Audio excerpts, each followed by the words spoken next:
Dios le pague. Entonces ahora sí le damos por favor la palabra a José Guerra. Él ha hecho un esfuerzo enorme por acompañarnos, ya que en su familia se festeja el carnaval Costa Seria, Costa Brava, pero él está aquí. No nos podía fallar y su corazón le latía de 5 a 6:30 para nosotros. José, bienvenido. Muchas gracias, muy buenas tardes con todos y con todas. Ciertamente le dije hoy a la familia, juguemos muy decentemente porque no quiero luego aparecer muy pintada la cara. Eh, es bueno viajar a casa después de toda esta pandemia, reencontrarnos con la familia, los que estamos vivos y disfrutar, celebrar la vida. Además, no en todos los países, ahora hablaba Carlos Eduardo, en Colombia, por ejemplo, no es la celebración del Día de la Amistad ahora, ¿no? En Colombia creo que es en septiembre que lo celebran, es en otra fecha. Pero en algunos países como Ecuador hoy es el día de San Valentín, Día de Amor y la Amistad. Así que también un abrazo para quienes celebramos hoy este día de esta amistad virtual que nos acompaña. Vamos a trabajar hoy sobre el Evangelio de Marcos. Diremos algunas pinceladas de antemano. Me voy a disculpar si voy a ir rápido, porque el tiempo pues siempre será corto. Sin embargo, como ya acostumbran desde el Centro Bíblico, Lauren, Katy siempre nos están pidiendo que mandemos alguna presentación, síntesis para que ustedes puedan tenerla. Pues ya Lauren la tiene en sus manos y él seguramente en su momento les hará llegar a ustedes para que puedan continuar el estudio, la reflexión. Voy a pedirle a algunos que tengan la bondad de tener su Biblia abierta en el Evangelio de Marcos, porque vamos a ir leyendo algunos versículos que les voy a pedir. La persona que desee leer, que ya encuentre la cita, abre su micrófono, por favor, y lo lee con toda libertad y así hacemos algo un poco más compartido. Les voy a presentar entonces en la pantalla la presentación que vamos a utilizar el día de hoy sobre el Evangelio de Marcos.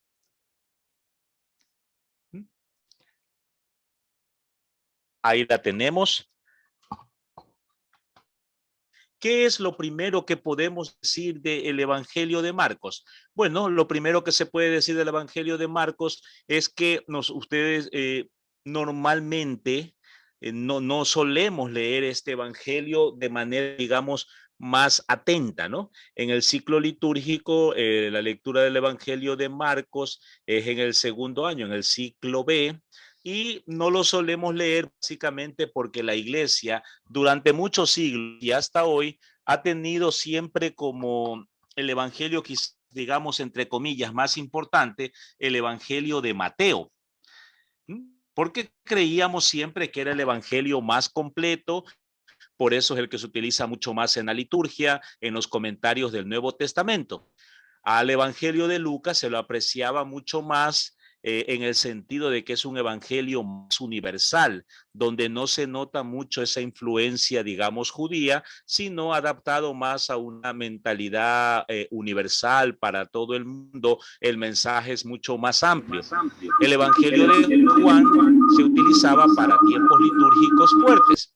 Y el evangelio de Marcos siempre fue visto como un resumen incompleto, con un lenguaje demasiado sencillo, digamos, a veces demasiado chabacano, un poco tosco. Sin embargo, ya para el siglo XIX, a Marcos se le empezó a dar la importancia que le corresponde por ser el primer evangelio escrito. Entonces, esas ideas que teníamos de que era un resumen tosco, incompleto, adquirió sentido, siendo el primer esfuerzo, tratar de reunir hechos y palabras de Jesús. Era obvio que no tenía todos los acabados que debería tener la obra porque era la primera.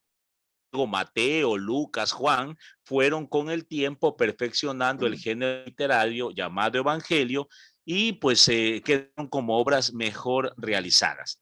El Evangelio de Marcos es un evangelio desconcertante. Cuando lo leemos por parte, probablemente no notemos muchas diferencias con relación a Mateo y Lucas, pero si nos detenemos un poquito más en este evangelio, vamos a encontrar que tiene un esquema definido. Lo primero que vamos a decir, no es una biografía de Jesús. De hecho, ninguno de los evangelios es una biografía. ¿Sí? Ese es un error que algunos hemos a veces cometido, creyendo que si juntamos los 4 evangelios podemos hacer una vida completa de Jesús, de cómo fue que actuó. Este es un error muy común que debemos superarlo. No es una biografía de Jesús, es una especie de fotografías rápidas respecto a Jesús. Eventos que fueron recogidos por Marcos como una especie de collage con el cual intentaba mostrar algunas evidencias de por qué para Marcos Jesús es un personaje especial. Y mostrándonos que Jesús es un personaje especial, el Evangelio de Marcos o el autor del Evangelio de Marcos lo que nos invita es a mirar esas fotografías y pedirnos que cada uno de manera personal demos una respuesta de fe. Lo voy a decir de otra manera porque creo que aquí está un poco el objetivo de este evangelio, ¿no? Marcos va presentando como escenas en las que Jesús se va presentando, se va confrontando con sus discípulos, con el pueblo, con gente que no está de acuerdo con él. Y al narrar esos eventos, al narrar esas respuestas, al narrar esas reacciones, lo que Marcos pretende es que ustedes, yo, Lauren, todos los que estamos aquí, viendo esas respuestas, tomemos nuestra propia actitud, nuestra propia decisión personal, ¿no? Estamos de acuerdo con la actitud de los discípulos, de los fariseos, de los maestros de la ley, estamos de acuerdo con lo que el pueblo dice o no estamos de acuerdo. Es decir, hacer una respuesta personal de fe. Ahora bien, para entender cómo lo hemos hecho a lo largo de este curso y de muchos cursos bíblicos en los que ustedes han participado, siempre nos parece importante para poder llegar a la médula del evangelio, hacernos preguntas que son esenciales. Y eso es lo que a veces nosotros hemos llamado, que la palabra no la usamos siempre, ¿no? El etos, el ambiente vital en que nace una obra. Si nos pusiésemos con tiempo a conversar y quisiéramos conocer a varias de las personas que están aquí presentes, tendríamos que hacer una primera pregunta por el etos, es decir, dónde nació, en qué año, en qué circunstancias, cómo estaba la sociedad cuando usted nació, porque todo ello de alguna manera nos marca en nuestra vida. No es lo mismo haber nacido a la orilla del mar que nacer en la zona andina, en el plano. No es lo mismo nacer y vivir en el campo que haber nacido en la ciudad. No es lo mismo haber nacido en tiempos de guerras que haber nacido en tiempos de paz. Todo es. Por eso es importante que ahora hagamos dos cosas. Primero, identificar el lugar donde se compuso este evangelio para poder entenderlo. Y segundo, descubrir algunas resonancias de cómo era la comunidad de mediados del siglo I donde se escribió la obra de Marcos. Empecemos pues con el lugar de composición. La tradición siempre ha dicho que el lugar de composición de esta obra era la ciudad de Roma, ¿no es cierto?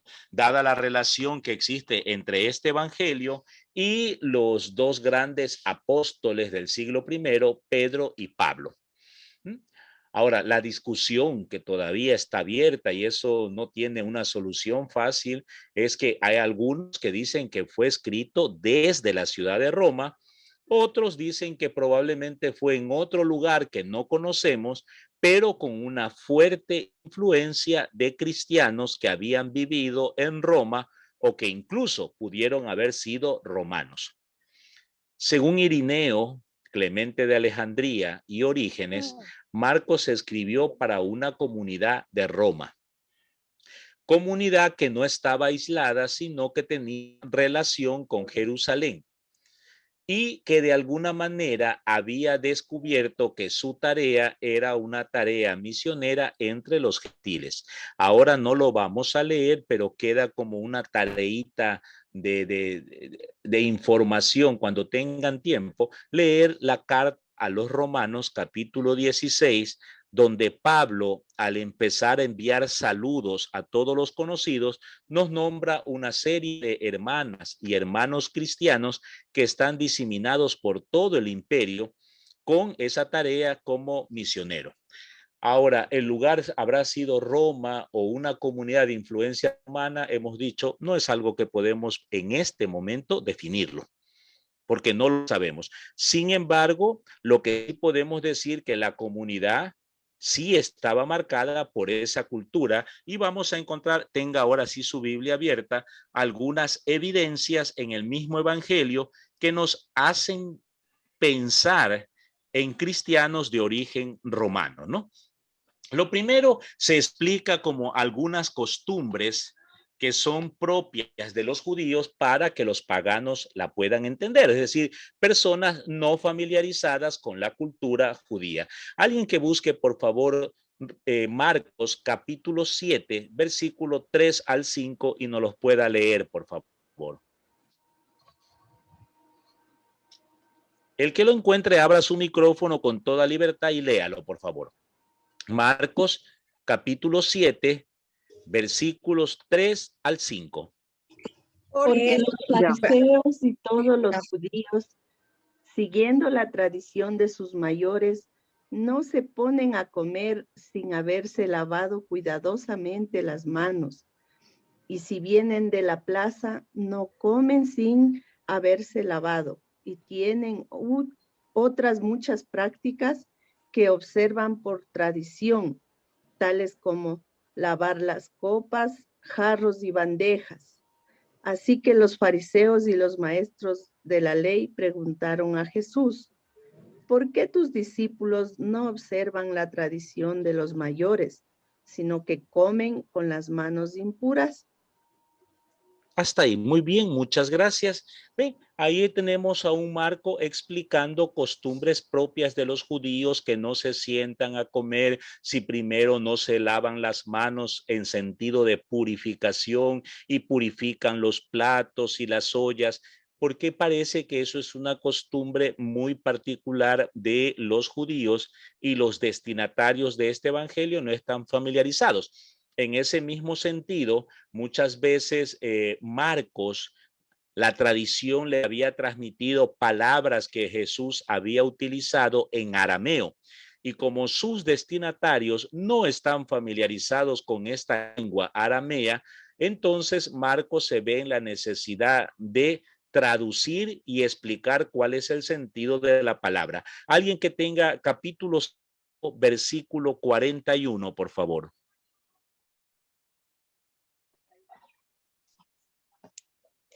La tomó de la mano y le dijo: Talita cum, que significa: niña, a ti te hablo, levántate. ¿Ve? Ahí hay una palabra aramea, talita cum, y Marco la explica. Otras veces explica otras palabras, ¿no? Y Jesús, tomando saliva y un poco de barro, le puso en la oreja y le dijo, efetá, que significa ábrete, y las traduciendo. O cuando Jesús está crucificado, levantó su voz y dijo, Eloí, Eloí, lama sabactani.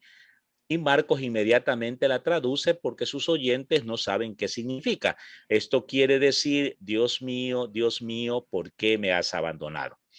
Tercero, habla de la posibilidad de que una mujer deje a su marido, que era una costumbre legal que entre los romanos, o por lo menos en la cultura greco-romana, era permitido, pero en la cultura judía era algo que ni siquiera se podía uno pensar. La mujer pertenecía de alguna manera, entre comillas, a un hombre y solamente el hombre tenía la posibilidad de divorciarse de la mujer, de repudiarla, lo cual llevaba muchas veces a actos de injusticia contra las mujeres. Jesús de alguna manera en el Evangelio de Marcos va a cuestionar ese comportamiento de los varones y de alguna manera va a insinuar que las mujeres también pueden dejar a su marido. ¿Alguien puede leer capítulo 10, versículos 11 al 12? Él les dijo, quien repudia a su mujer y se case con otra comete adulterio contra aquella. Y si ella repudia a su marido y se casa con otro, comete adulterio. Muchísimas gracias. Un cuarto elemento es que nos habla de una nomenclatura de monedas que eran raras. Las monedas propiamente que se utilizaban en Israel no eran las mismas monedas que se usaban en el resto de el imperio. Los judíos utilizaban leptas, pero Marcos también habla de cuadrante. Y el cuadrante junto con el as son monedas propias de los romanos. Por otro lado, hay algunas palabras que pertenecen al latín. El latín es la lengua que hablaban los romanos y hay muchas palabras latinas que Pablo pone aquí y allá a lo largo de su evangelio y ni siquiera las traduce. Por ejemplo, denario, cuadrante, legión, flagelar, centurión.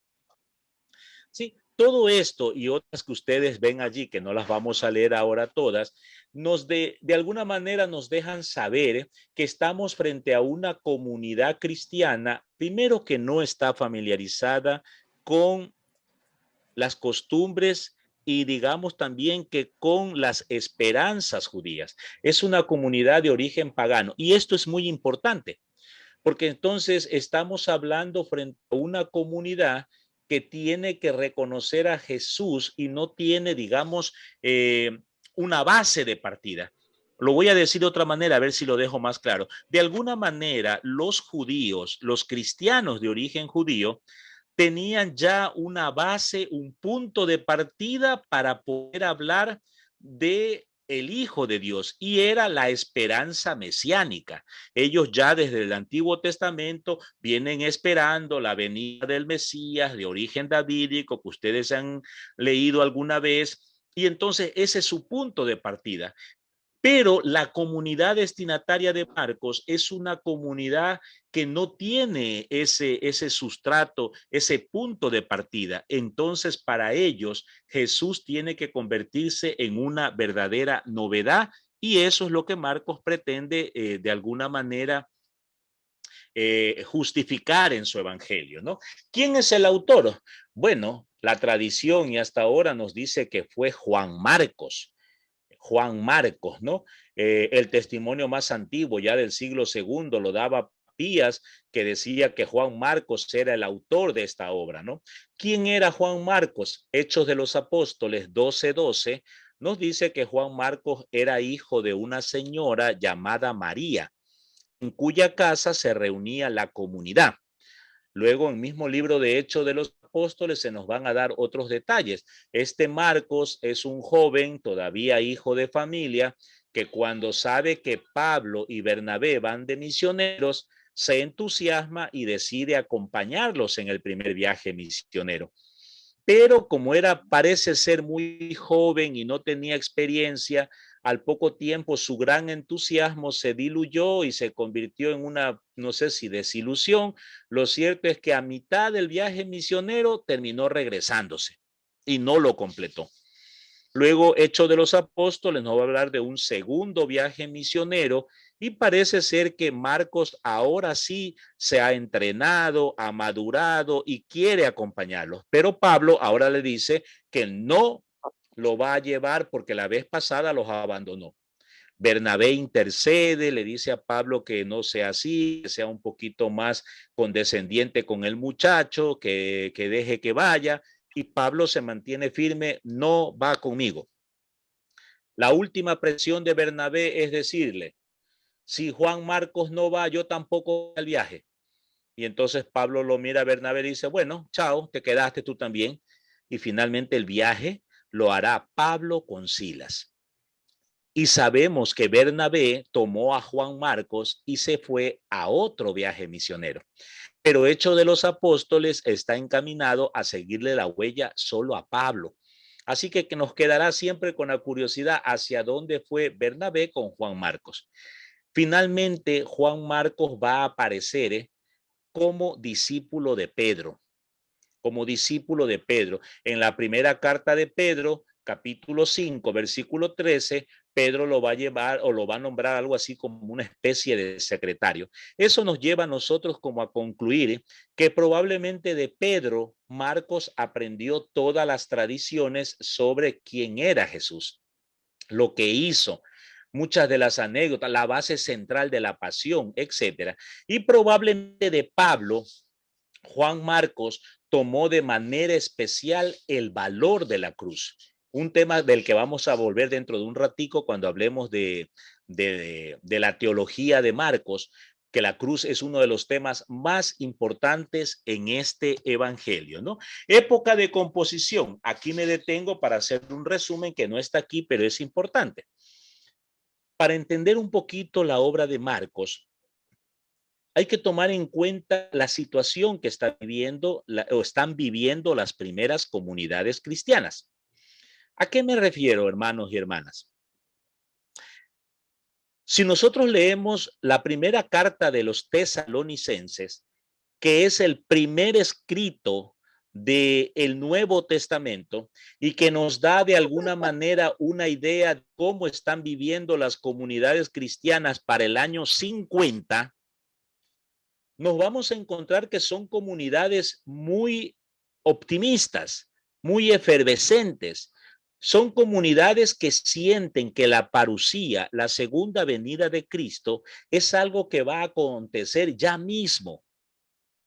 Ellos ya están listos, por eso algunos no quieren trabajar, otros quieren venderlo todo, otros se están preparando.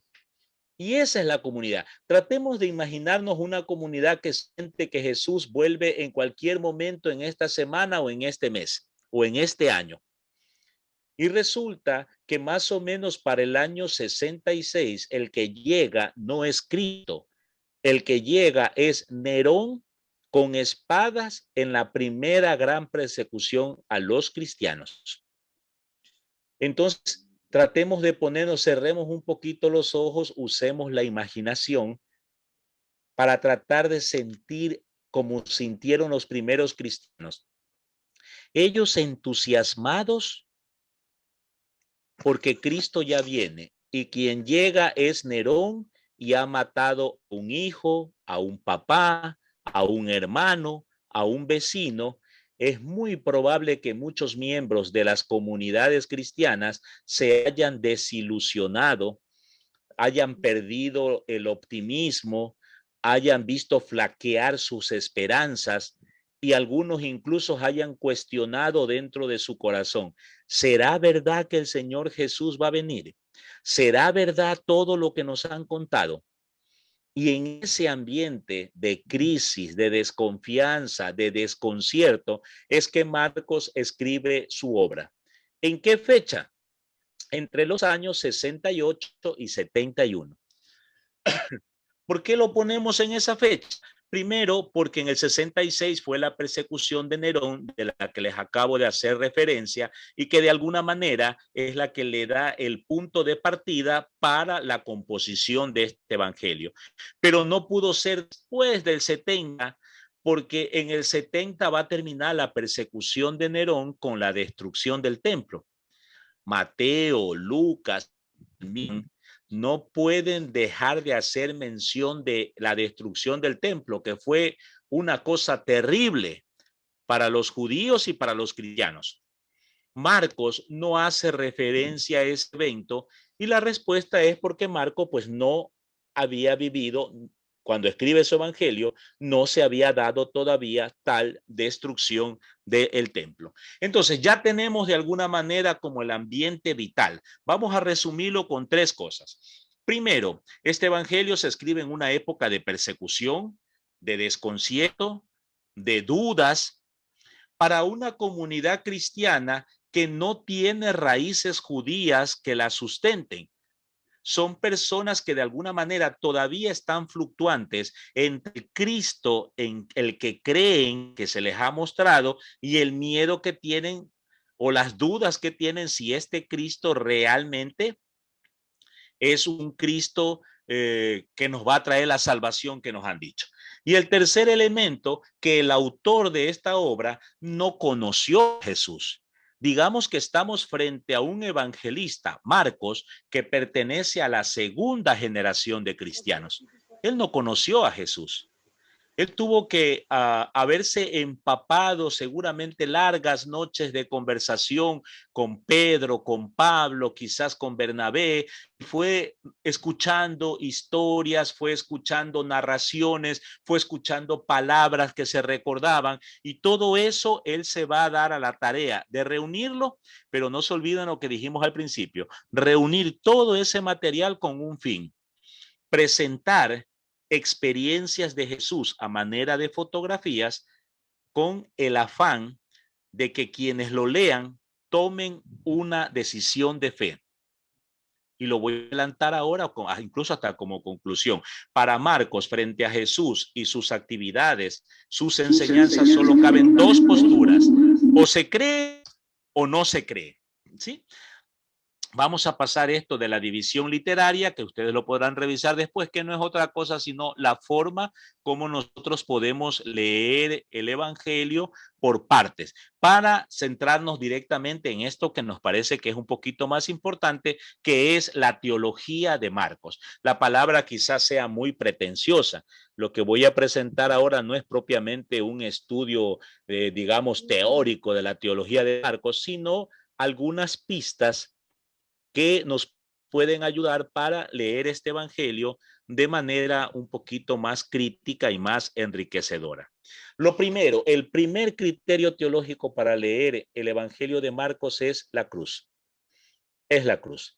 Marcos no se limita simplemente a presentar a un Jesús que es un maestro, que es un taumaturgo o un anunciador del querigma. Aquí hay como palabras que a lo mejor suenan un poquito no conocidas para algunos, ¿no? Cuando se habla de un taumaturgo, estamos hablando, aunque suene fea la palabra, de un milagrero. Un taumaturgo es la persona que hace prodigios con su voz, con sus palabras, con sus manos, con sus gestos. ¿Ya? Y un anunciador, la palabra querigma, ustedes saben que significa anuncio.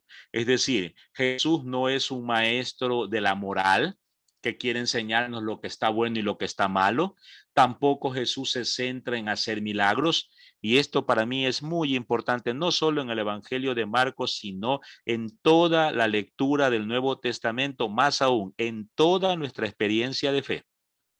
Los milagros no son fin.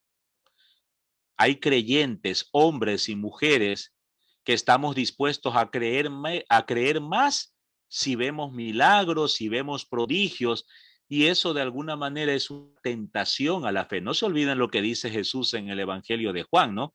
Hay gente que porque ve, cree. Bienaventurados los que sin ver nada crean. Es decir, los milagros no son el fin de nuestra fe, no es el fin de las iglesias. Los milagros son medios para de alguna manera mostrar la presencia de ese reino de Dios. Hay otras formas, por supuesto, y quizás milagros más importantes. Entre resucitar un muerto o darle de comer a un hermano hambriento, seguramente dar de comer a un hermano hambriento es un milagro mucho más importante. ¿Ya? Entonces, Marcos quiere ir un poquito más allá y recoger otros elementos de la tradición para hacer una síntesis novedosa de Jesús, ¿no? Y es básicamente mostrar que Jesús es el Hijo de Dios. Alguien que tenga, por favor, su Biblia, puede leer el capítulo 1, versículo 1 de Marcos. El inicio, por favor. Marcos 1:1.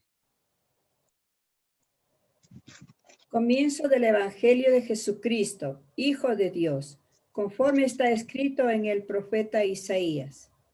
Muchas gracias. Vea, voy a repetir esta versión porque quiero que si alguien tiene una versión distinta me la lea, porque aquí hay un pequeño problema. Nos han leído una versión que dice comienzo del Evangelio de Jesucristo, Hijo de Dios. ¿Alguien tiene otra versión distinta? Comienzo de la buena noticia de Jesús, Mesías, Hijo de Dios. Qué bonito. Vuélvala a leer, por favor, esta versión. Comienzo de la buena noticia de Jesús, Mesías, Hijo de Dios. Muy bien. No sé si se dieron cuenta la diferencia que hay. Se las voy a repetir de corrido ambas a ver si alguien se da cuenta. La primera versión que hemos leído dice, comienzo de la buena noticia de Jesucristo, Hijo de Dios.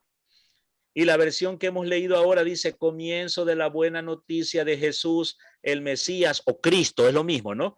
Hijo de Dios. ¿Sí ven la diferencia?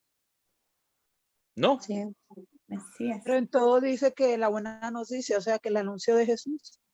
Pero dice ahí el Mesías se cambia. Exacto. La diferencia, la versión correcta, digamos, la más cercana para entender el sentido de Marcos es la segunda. La buena noticia es de Jesús. Así, a secas, de Jesús, no Jesucristo. La buena noticia es sobre Jesús de Nazaret, a quien Marcos, atención, Marcos es quien confiesa que es el Cristo y el Hijo de Dios. ¿Me explico? Lo vuelvo a repetir. La buena noticia es de Jesús. Para Marcos, el Cristo, el Hijo de Dios. Y ahora, a lo largo de su evangelio, lo que dije hace un rato, Marcos va a presentar algunas fotografías para demostrar por qué Jesús es el Cristo, el Hijo de Dios. ¿Cuál es el objetivo? Que usted mirando la fotografía, usted también toma una decisión. Usted también lo puede confesar a este Jesús, el Cristo, el Hijo de Dios. ¿Sí? A eso se conoce como el secreto mesiánico. Lo voy a decir, lo estoy hablando de lo mismo, no me voy a alejar, voy a entrar por otro lado para repetir lo mismo. ¿Qué es el secreto mesiánico? Marcos empieza confesando que Jesús es el Cristo, el Hijo de Dios, pero a partir de ese momento, Marcos va a poner varias personas que también quieren confesar lo mismo. Es decir, personas que quieren decir que Jesús es el Cristo, el Hijo de Dios. Por ejemplo, lo va a querer hacer un sacerdote. Lo va a querer hacer un hombre que está endemoniado. Lo va a hacer su amigo Pedro. Y resulta, lo va a hacer, por ejemplo, en la cruz. Alguien. Y resulta que cada vez que alguien quiere confesar a Jesús como Cristo, como Hijo de Dios, lo que ya hizo Marcos antes, resulta que Jesús se niega a escucharlo. Más aún, lo prohíbe. Por eso cuando el endemoniado, en el capítulo 1, versículo 34, el hombre endemoniado lanza un grito: ¿qué tienes que ver con nosotros, Jesús de Nazaret? Sabemos que eres el Cristo, el Hijo de Dios. Jesús se lo queda viendo y le dice: calla, no le digas a nadie eso. Aquí voy a decir algo que a lo mejor va a sonar un poquito incómodo para algunos, ¿no? Porque tenemos la costumbre de leer la versión de Mateo. En Mateo, cuando Jesús le pregunta a Pedro: ¿y tú quién dices que soy yo? Pedro responde: tú eres el Cristo, el Hijo de Dios. Según Mateo, Jesús le va a responder: bienaventurado tú, Pedro, porque estas cosas no te las revela la carne, sino mi Padre. Ahora yo te digo, Pedro, tú eres piedra y tú eres Pedro y sobre esta piedra edificaré mi iglesia. Ese texto nos gusta mucho porque sentimos que de alguna manera va creando la institución de la Eucaristía. Pero les quiero invitar a que leamos Marcos 8:29 para ver qué dice Jesús a Pedro. Alguien que lo lea, por favor. Él les preguntó a ellos: ¿y ustedes quién dicen que soy yo? Respondió Pedro: tú eres el Mesías. Siga, por favor. Entonces les ordenó que a nadie hablasen de ello. ¿Ven? ¿Sigo? No, hasta ahí. Yeah. Pedro dice: tú eres el Cristo, el Hijo de Dios. Jesús en Marcos no le dice: bienaventurado Pedro, tú eres piedra, sino que ordenó terminantemente: no se lo cuenten a nadie. Nos preguntamos nosotros hoy: ¿por qué Jesús no quiere que nadie lo confiese como el Cristo, el Hijo de Dios? A eso se llama el secreto mesiánico. ¿Por qué? Vamos a dar de una vez la respuesta para dejar aclarado esto. Por una razón. Marcos está cuestionando a los cristianos que frente a la persecución de Nerón se han puesto en crisis, han perdido la esperanza.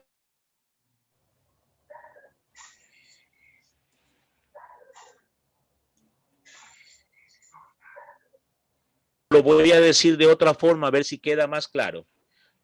Los endemoniados, Pedro, el sumo sacerdote, representan a todos aquellos hombres y mujeres que muchas veces hasta hoy, de labios para afuera, decimos que creemos en Jesucristo, decimos que somos cristianos y cristianas, que somos sus discípulos, que somos miembros de las iglesias, pero es de labios para afuera. Y a esas personas Jesús les va a decir, cállense. Entonces la pregunta es, ¿cuál es el camino para poder confesar que realmente Jesús es el Cristo, el Hijo de Dios? Jesús mismo nos dará la respuesta en el Evangelio de Marcos. Jesús mirará a sus discípulos y les va a decir, ahora voy a Jerusalén y en Jerusalén a mí me van a perseguir, me van a acusar, me van a llevar a las cárceles, me van a flagelar y por último me van a crucificar y a matar en la cruz. Y cualquiera de ustedes que quiera ser mi discípulo tendrá que venir conmigo y va a tener la misma suerte. Si ustedes siguen luego el hilo del capítulo 8 que acabamos de leer sobre Pedro, cuando Jesús anuncia su pasión, la futura muerte que él espera, dice Marcos, en ese momento la inmensa muchedumbre lo abandonó, porque una cosa era seguir a Jesús, el que hacía milagros, el que hablaba bonito, el que nos llena de ilusión, o si diríamos con las comunidades, ese que estamos esperando que ya venga por segunda vez, todo eso es bonito. Pero cuando ya nos hablan de la cruz, del sacrificio, de los esfuerzos, incluso de la muerte que puede significar nuestro servicio cristiano, ya para muchos nos da miedo y nos alejamos.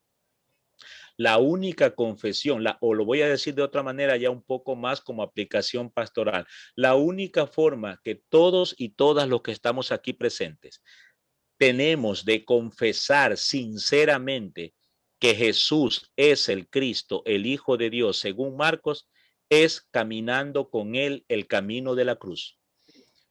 Camino de la cruz que para los que están aquí presentes estoy seguro no es ninguna novedad, porque sabemos que nuestro compromiso cristiano en parroquias, en iglesias, en colegios, en grupos, muchas veces es un camino cuesta arriba.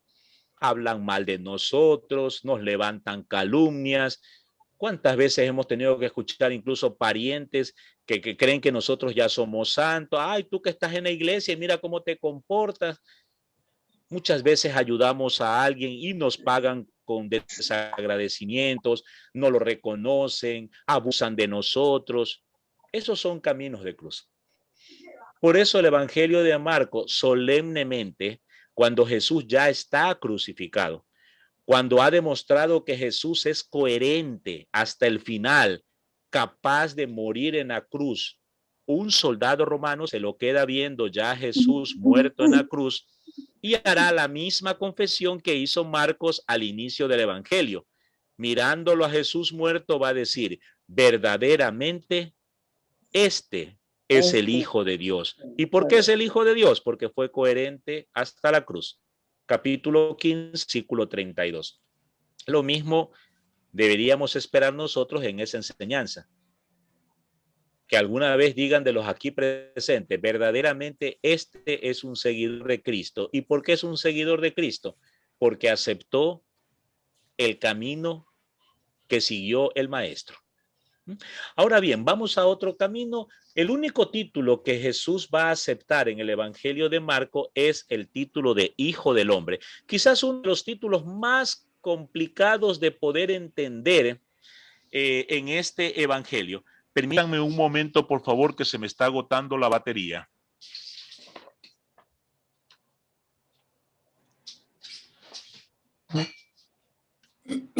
Mil disculpas, ya regresé. Entonces, el único título que Jesús recoge es el del Hijo del Hombre. Un título medio complicado porque no sabemos de dónde se lo toma. Sabemos que lo tiene el libro de Daniel, sabemos que también lo tiene el profeta Isaías, y sin embargo es el único título que Jesús acepta. Él mismo se declara que es el Hijo del Hombre. ¿sí? No vamos a hacer toda la teología que está ahí atrás, solo vamos a decir que en el fondo, cuando Jesús reconoce que Él es el Hijo del Hombre, lo que quiere expresar es que en Él resume en su vida lo que Dios quiere para la humanidad, para el hombre y la mujer. ¿Y cómo lo podemos resumir según Marcos? Número 1, todo hombre, toda mujer está llamado a ser llenado de esperanza de liberación.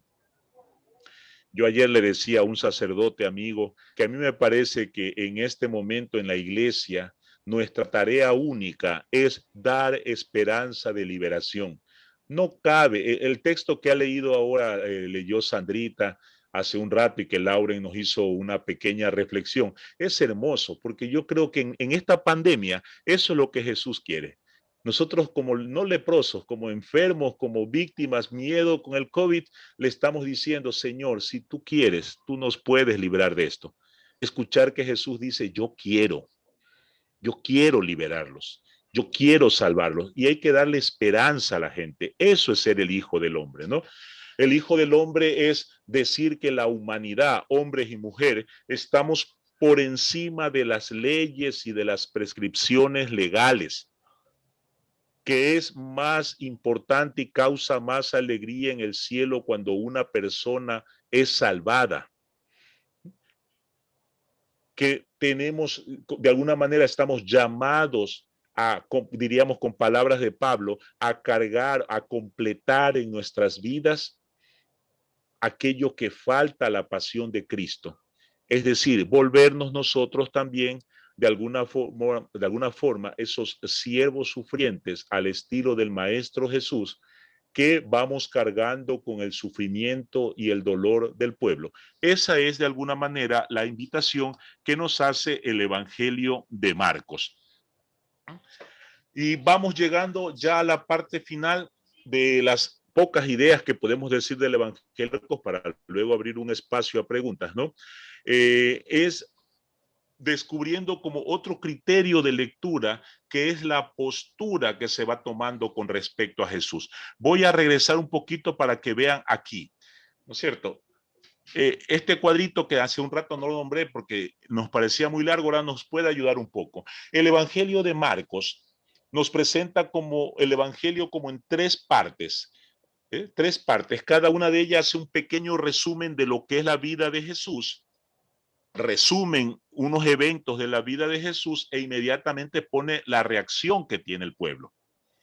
En algunos casos las reacciones son de acogida, en otros casos son de rechazo.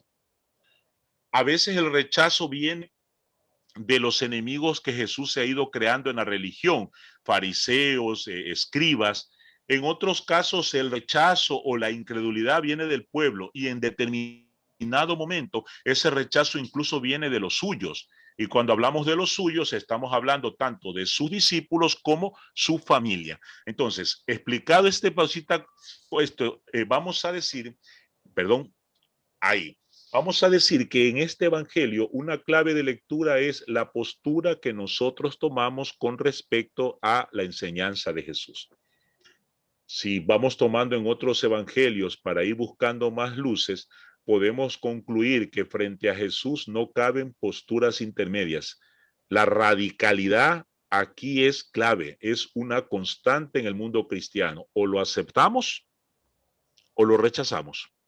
O estamos con él o estamos contra él. O lo confesamos delante de los hombres o atengámonos a la consecuencia que él nos rechace delante de Dios.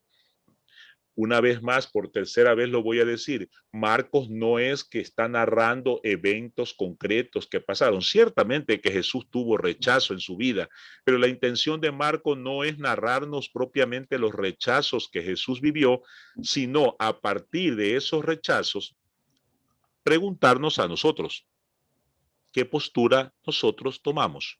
¿Lo aceptamos o lo rechazamos? ¿Somos de los suyos o somos de los que nos alejamos? ¿Somos esa inmensa mayoría que lo abandona o somos ese pequeño grupo que con la voz de Pedro le dice a Jesús, ¿a dónde iremos si solo tú tienes palabras de vida eterna? Así que el camino de Jesús para el discípulo propiamente nos lleva, según Marcos, primero a superar todas las dudas que podamos tener frente a una aparente ineficacia del Evangelio. De allí su frase en el capítulo 1, versículo 15, conviértanse y crean en el Evangelio. Porque eso es lo que estaba viviendo la comunidad. Aparente, una incredulidad, una desesperanza ante la aparente debilidad que tenía Jesús frente a un emperador sanguinario como Nerón que estaba causando muertes.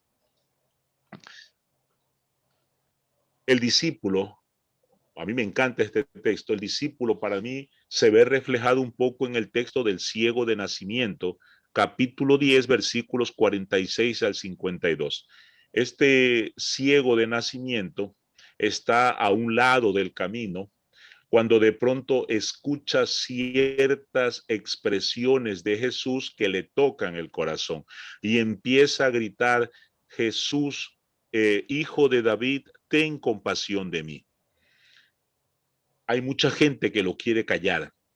Callen a ese ciego. O sea, aparte de ciego, lo quieren dejar mudo al pobre. Pero Jesús lo escucha y mirándolo le dice, ánimo, tráiganme a ese hombre que quiero escucharlo. Aparentemente pareciera que Jesús es poco perceptivo porque ya lo ve ciego y sin embargo le hace una pregunta que para Jesús es elemental, o digamos para Marcos es elemental. ¿Qué quieres que haga por ti?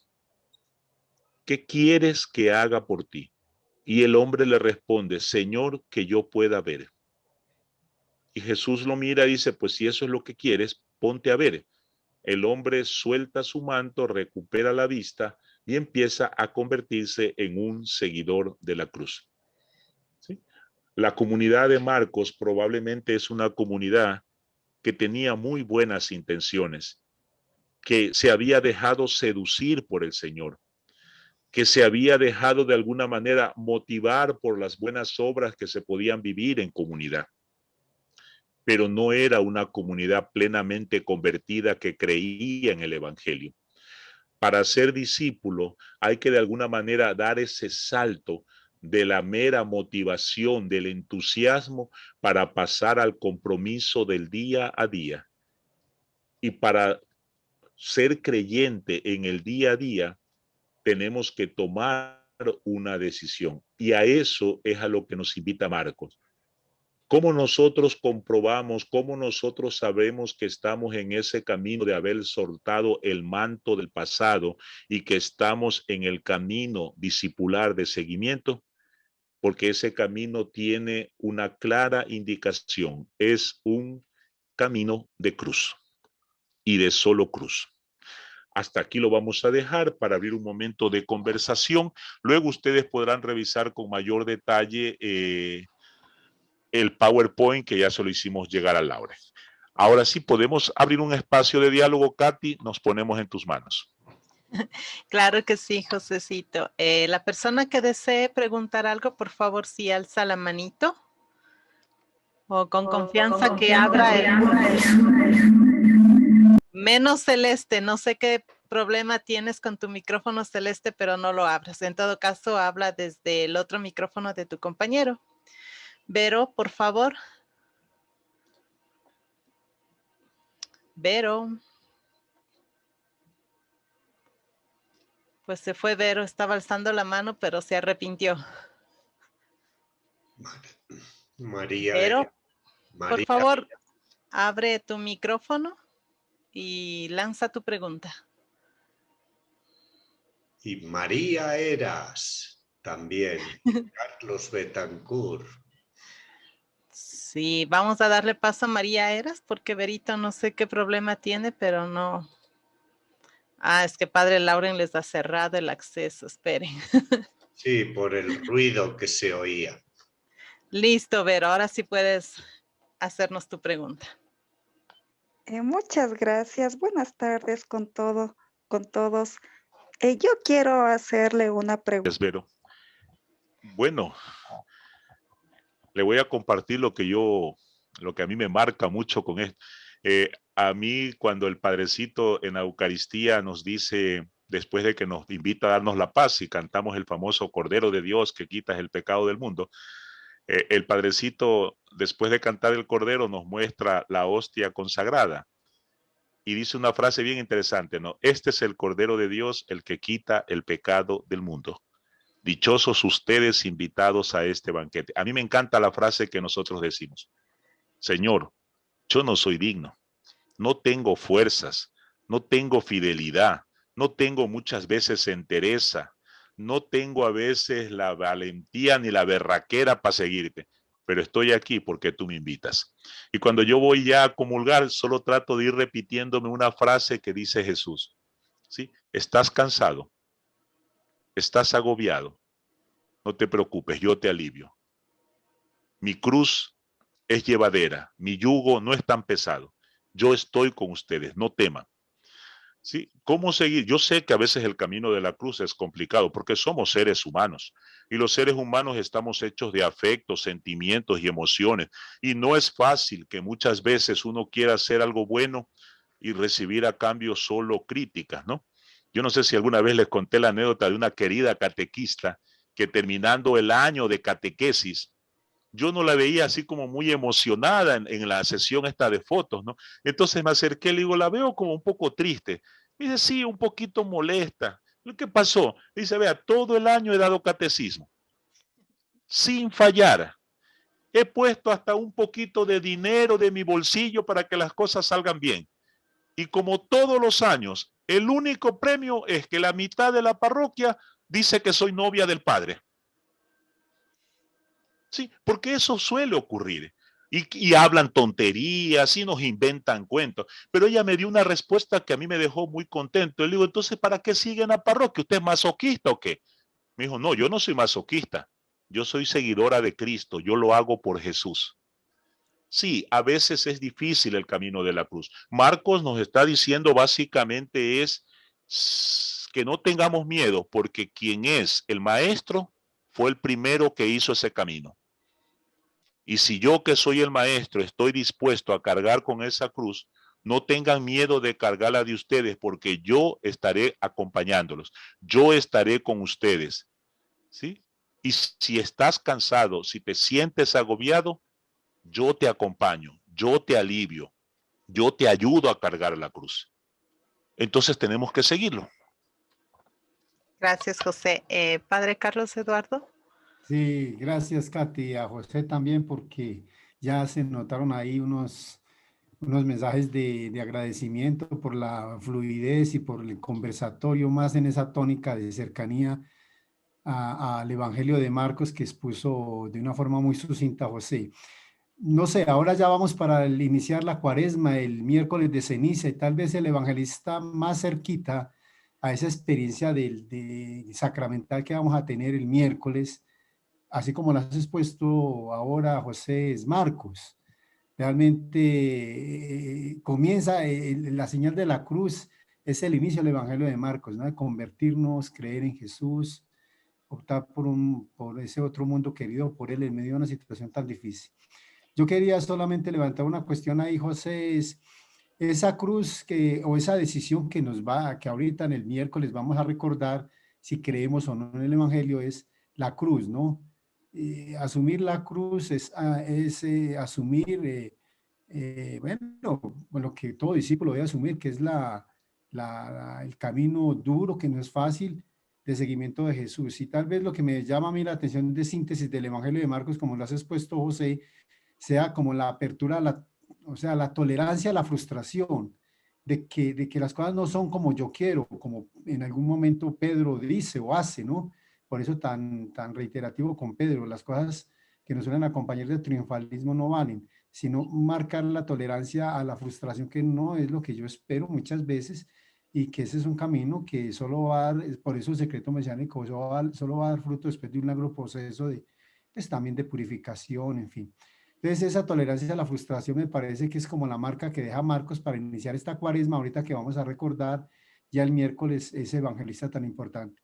Y la otra cuestión era más ya como para José, o sea, Marcos como catequista, ¿no? O sea, todos los evangelistas son catequistas, pero Este es un catequista con unos pies en la tierra impresionantes, de un catequista que en medio de las dificultades y la desazón de ver que las cosas no funcionan como uno esperaba con el regreso de Jesús, en ese caso de las primeras comunidades, crea espacios, se pone en los pies del auditorio, va a lo esencial, no se va por las ramas. Yo lo veo así, o sea, ¿cómo ves tú a Marcos como catequista? Como catequista, y más con los pies en la tierra en el contexto nuestro de pandemia, desempleo y todo lo que usted ya sabe, y sabemos en esta situación tan difícil que vivimos y que es como la prueba que se nos coloca en ese momento para entender la cruz de él. Gracias, José. A ti, Carlos Eduardo, por ampliar un poco esto, ¿no?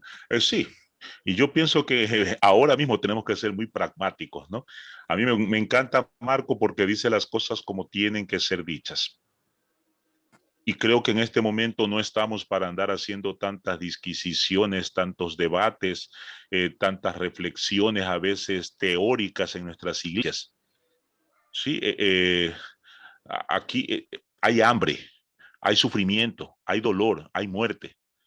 Y aquí no cabe andar preguntándonos si esto es a causa de esto, eso o aquello. Marcos ciertamente se lo conoce como un catequista, un lenguaje bastante simple, sencillo, pero concreto, directo, que en el fondo no, yo a veces siempre cuando leo Marcos me da la sensación de que Marcos no sabe consolar.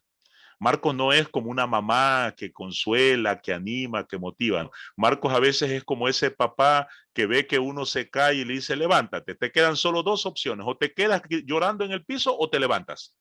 Y si te levantas, aprende qué fue lo que ocurrió para que te caigas, ¿no? Una vez quisiera que se consuelen, que lo abracen. Marcos no es de ese tipo, es mucho más pragmático, pero lo que decíamos al inicio, ¿no? Se debe un poco al contexto histórico en el que él escribe. ¿Qué hubiese pasado si Marcos, porque realmente, la propuesta de Marcos es la que abre el género literario que nosotros llamamos evangelio? Y junto un poco con la catequesis que nos presenta el Apocalipsis 4:11, fueron de alguna manera una respuesta inspirada por el Espíritu Santo para que las comunidades cristianas, en medio de la persecución, en medio de la muerte, en medio del terror que era Nerón, logren finalmente estabilizarse y no salir en desbandada, porque ese era el riesgo, que la gente termine abandonando el camino de Jesús y cada uno regresando a su vida anterior porque había que defender la vida. Marcos logró que la gente entienda que la muerte no era el final del camino, sino muchas veces consecuencia de honrar la vida. Gracias, José. Gracias, José. Fanny Orellana, por favor, ¿puedes abrir tu micrófono para que hagas tu pregunta? Ya. Gracias, Kat. Y gracias también, profe José. Yo lo que acá quiero decir es sobre lo que dice que no digan nada. Jesús manda a callar a Pedro que no diga nada, que él es el Cristo. Tal vez porque no basta solamente decirlo, confesarlo, porque Jesús mismo dice que si hasta los demonios confiesan, le reconocen como quien es Jesús. Entonces, si lo que yo confieso no se hace carne en mí, no se transforma mi vida en mí, entonces mejor cállate, como le dijo Jesús a Pedro, cállate. Si lo que confiesas no te transformó, cállate, ¿no? En Marcos nos hablará más abajo en el versículo 14, capítulo 14 de María Magdalena, que ella entra y le unge a Jesús en la cabeza, ¿no? Y Marcos nos dice que no hay que solamente decirlo, sino que tratarle como lo que es el Mesías.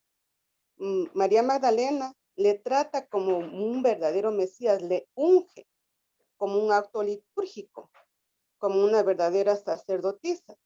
Entonces, entiendo que Marco nos dice ahí, no digan nada, si tu vida no se transformó, si tú lo que tú confiesas no cambió tu vida, no se te hizo carne en tu vida, entonces mejor cállate. Pero si verdaderamente le reconoces a Jesús como ese Mesías, trátalo como Mesías. Gracias. Fanny, lo has dicho muy bien. Por lo que acabas de decir, en verdad os digo, hoy mismo estarás en el paraíso ya. Ay, no, Lo has dicho todavía muy bien. no. Lo has dicho muy bien, muy bien. Es que en el fondo es eso. No cabe, en este siglo XXI no cabe confesiones de labios para afuera. Es más, podemos causar daño cuando nos declaramos creyentes y seguidores de Cristo y con nuestra vida diaria demostramos que no lo somos porque no estamos dispuestos a cargar. Miren, que lo elemental sería que cada uno cargue su propia cruz, aunque lo verdaderamente fundamental sería cargar con la cruz de los hermanos más vulnerables.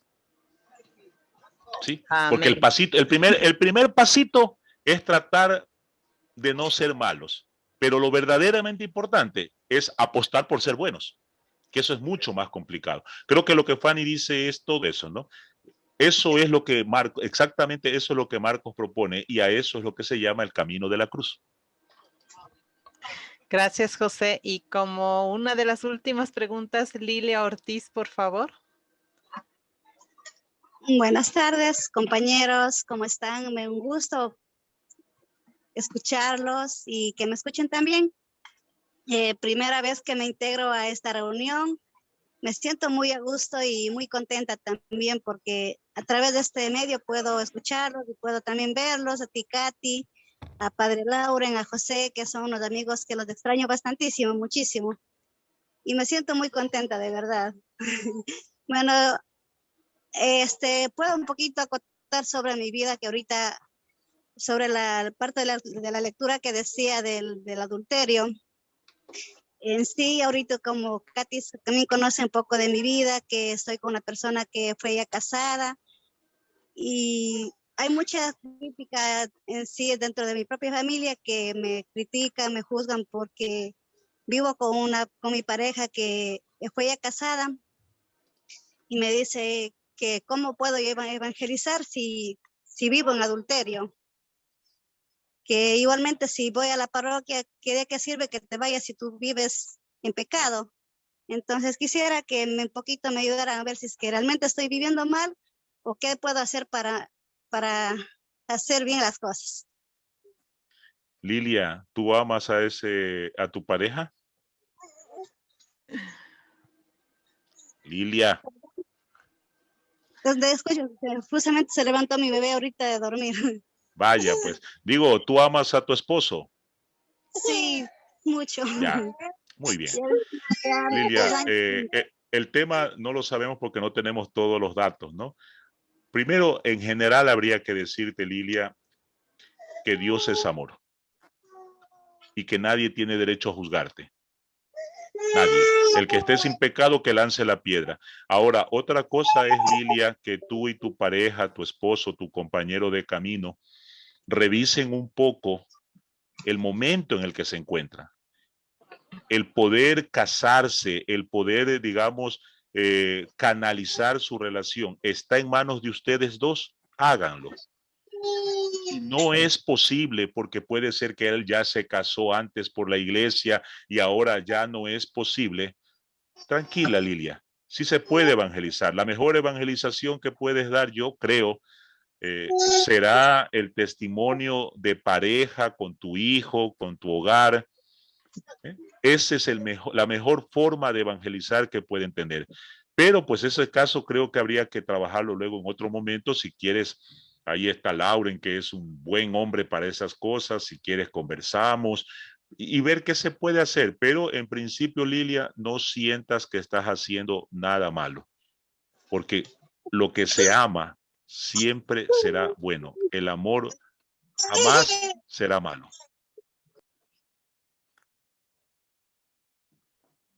Gracias, José, y Lilia también por la valentía de contarnos a todos.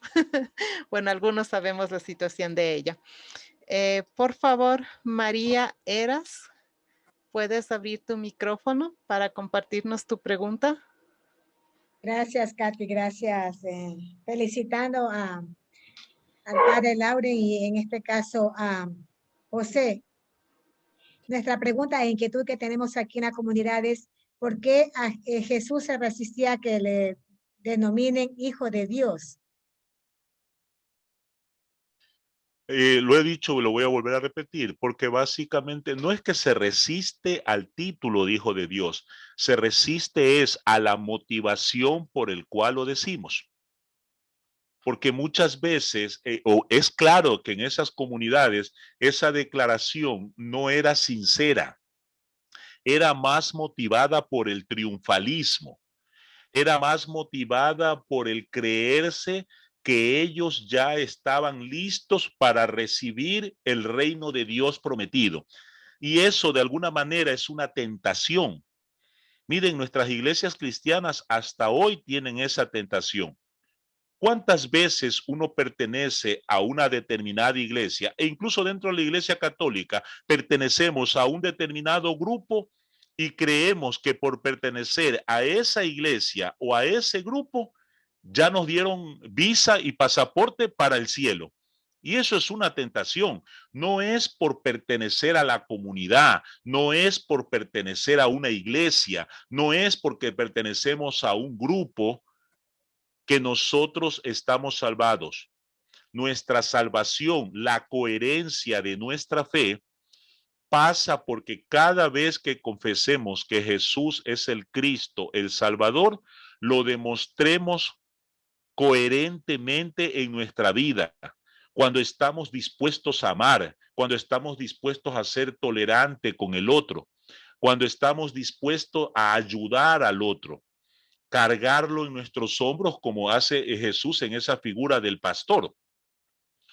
¿Sí? Entonces, te lo repito otra vez, no se trata de que Jesús rechaza el título porque le cae mal. A Jesús no es el título el que le cae mal, María. A Jesús lo que no le vamos a decir que le molesta, a Jesús lo que nos quiere cuestionar es que detrás de ese título hay puro vacío, porque no estamos dispuestos a cargar con la cruz. Y seguramente lo voy a decir de la otra manera, hermana María. Mirándolo del otro lado, habrá muchas personas que nunca van a confesar que Jesús es Cristo, pero su vida va a ser una confesión de su fe, porque sin hablar lo están viviendo. Gracias, José. Y una última pregunta, Indira desde Colombia. ¿Puedes abrir tu micrófono y hacer tu pregunta, por favor? Hola, buenas tardes. Mi pregunta es la siguiente. Doctor José, usted dijo que Marcos cuestiona a los cristianos que fuerte a la persecución de Neón han perdido la esperanza. Mi pregunta es la siguiente. En esta pandemia que estamos viviendo hoy en día, muchos hermanos han perdido las esperanzas, muchos amigos. ¿Cómo ayudamos nosotros a esas personas a llevar esa cruz y siguiendo con esa esperanza viva que no se pierda? Yo diría que exactamente lo que he dicho hace un rato, ¿no? Primero, demos esperanza. El discípulo, el título que Jesús admite es el de el Hijo del Hombre. Es más, Jesús le encanta el título. Él mismo se declara Hijo del Hombre. Hijo del Hombre en la medida en que Jesús asume todos nuestros sufrimientos humanos y busca nuestra liberación, busca nuestra esperanza. En este tiempo de pandemia, mire, voy a decir algo que va a sonar un poquito feo, pero me parece una falta de respeto que en estos momentos nosotros en las catequesis, en las liturgias, en la evangelización, en los cursos, sigamos sosteniendo un discurso moralista dividiendo a la gente entre buena y mala, cuando en este momento, de alguna manera, la pandemia nos puso a todos y a todas en la misma posición de vulnerabilidad. En el COVID no existe dinero, ni edad, ni religión. Cualquiera de nosotros está en riesgo. Y quizás en este tiempo lo que Marcos nos puede ayudar es a que entendamos que también nosotros tenemos que de alguna manera convertirnos en hijos e hijas del hombre. Entender que somos parte de una sola casa común, como dice Francisco. Y que en este momento lo que tenemos que brindar es esperanza. Es saber que sí, que muchos, aquí en Ecuador, oiga, 15,000 muertos, más allá de los muertos, digamos, comunes, de los que son cotidianos, por decirlo así, 15,000 personas que se hayan muerto, es mucho. Para algunos de ustedes se enteraron por las redes sociales, ¿no? El hermano de Ángel Campuzano, un querido amigo de la casa, pues es otra víctima más. Y en estos días conversábamos con Katy, con Lauren, que conocen a Beto, ¿no? Beto es un querido amigo también de la casa. Ya pasó los primeros 15 días que normalmente se pasa con COVID y el médico le ha dicho 10 días más porque los niveles están altos. Y eso es grave. En este momento solo cabe esperanza.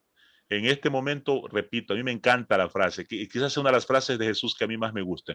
En este momento solo cabe repetir con Jesús a la gente y decirle, están cansados, están agobiados, están asustados.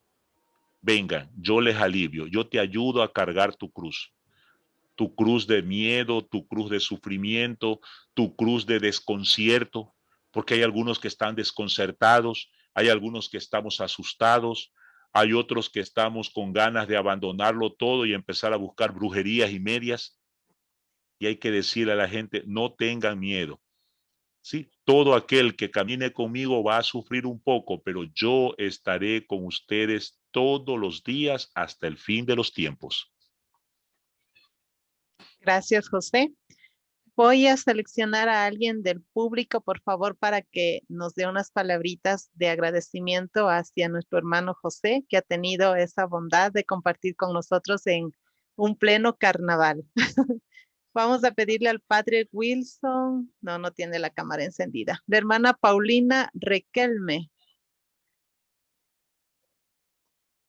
¿Puedes encender tu micrófono, por favor? Eso. Dinos de dónde es y agradecele a José. Yo soy de Ecuador, pero vivo mucho tiempo en Londres y pues gracias por compartir ese hermoso mensaje del hermano y le agradezco de todo corazón porque primerito no conocía estos caminos. No, era católica, pero entre comillas. Y pues les agradezco al hermano que cada domingo nos alimenta esas bonitas enseñanzas para yo transmitir a mi familia. Desde que Dios lo bendiga y pues al padre también. Muchas gracias. A ti, Paulina, porque ¿qué hora es en Londres? Son las 11 de la noche. Miren. Tenemos gente conectada a las 11 de la noche, igual que nuestros hermanos chilenos, argentinos, etc. A usted también, muchas gracias por hacerme participar en esta bonita y hermosa enseñanza. No, a ti, Paulina, por asistir y por estar tan lejos, pero unidas en oración y unidas en este espacio que nos convoca como familia. Oye, Gracias. Paulina, ¿me permite, Katy, una preguntita? En Londres hay una parroquia del Verbo Divino y ahí hay unos padres que trabajaron acá en el Centro Bíblico de Quito. No, tú no estarás en esa parroquia. Ellos son polacos. Padre Pedro y Padre... Sí. Perdóneme, padre, pero claro, nosotros, yo estoy empezando a estos caminitos. Ya. Sí, pues le agradezco, pues yo lo voy a buscar y pues me gustaría integrarme con ellos también, ¿no? No, solo porque como me dijeron que tenían interés, digo, vaya, por fin se habrán conectado.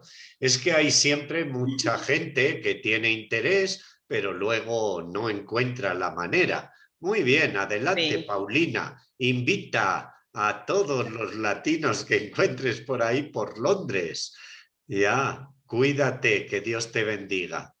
Y padre Wilson Beltán, no sé si estará bien escrito y si no, mil disculpas por pronunciar mal su apellido, pero él quiere sumarse al agradecimiento a José. Beltrán. Beltrán. Quiero agradecerles, especialmente quiero agradecer al padre Carlos Betancourt, con el que hemos podido trabajar aquí en Colombia en algunas comunidades, en la ciudad de Villavicencio, un poco ahora aquí desde Santa Rosa de Cabal en Risaralda. En este momento hay personas de la ciudad de Medellín, de la ciudad de Santa Rosa de Cabal, cerca de Pereira, aquí en Colombia,